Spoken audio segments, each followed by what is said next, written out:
Hello everyone, welcome to the Secret of Zhongnanhai program.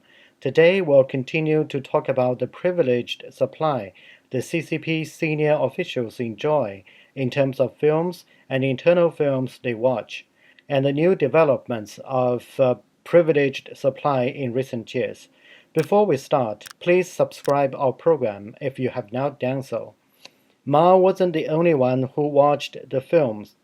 Jiang Qing also booked exclusive time slots in the Zhai for herself to watch films.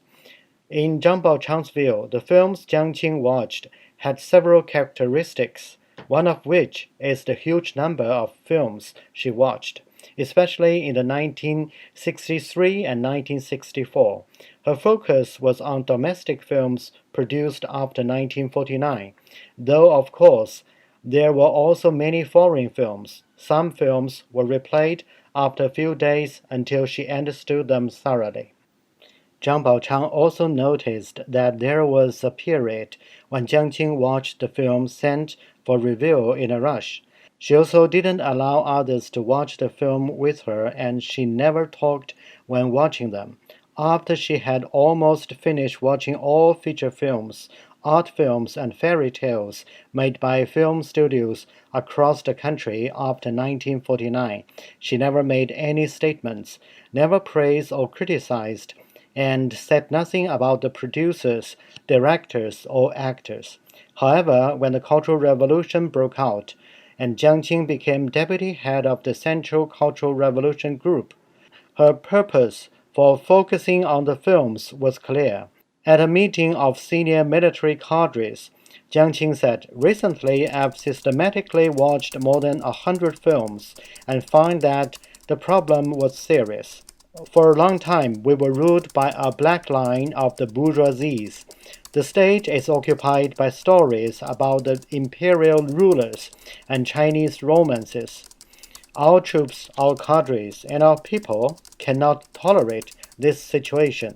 It must be smashed."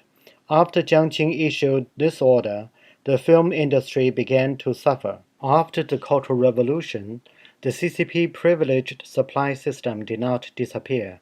After the eruption and suppression of the June 4th student movement that shocked China and the world, the Politburo of CCP passed a bill in July calling for the cancellation of special food supply, but this has never been implemented until now.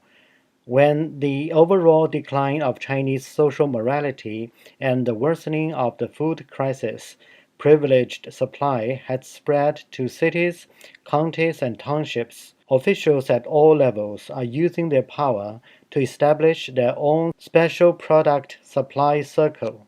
According to Radio Free Asia, after 2008 Chinese poisonous milk scandal, a female official named Zhu Yonglan publicly announced that the State Council of the CCP set up a special food supply center for the central state organs in April 2005, which provides quality organic food to senior officials of 94 ministries and departments of the CCP.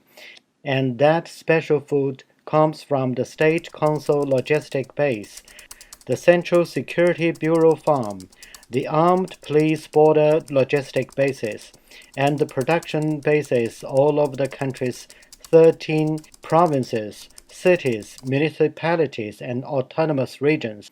Zhu Yonglan is the director of this vast organization. She said at the grand ceremony of the Central Committee of the CCP Special Product Licensing Ceremony, special food conditions are very strict, focusing on safety and nutrition. They are real organic food, fruits, and vegetables which are grown in the natural environment without the use of fertilizers, pesticides, or hormones when planting them, so they are unpolluted and don't have any chemical additives or preservatives. Also, people don't use genetic engineering technology in this place. If one of the standards were not met, then it couldn't be selected as one of the central state organs' special supply products. In recent years, some large supermarkets have also begun to appear with the special supply logo for foods, but they are not the same as real special supply goods. It is said that these so-called special supply trademarks can be bought with money, and people are flocking to them because the special supply trademark is viewed as a sign of quality assurance. Perhaps to clean up the market or to cover up the truth, the CCP cracked down on the special supply food on the market in early 2012, but they cannot cover up the fact that the party officials enjoy special insider offers.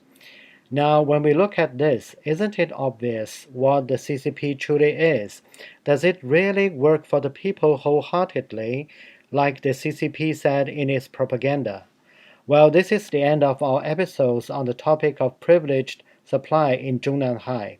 If you like our programs, please subscribe our channel, like and share our programs. Thank you for watching. Goodbye.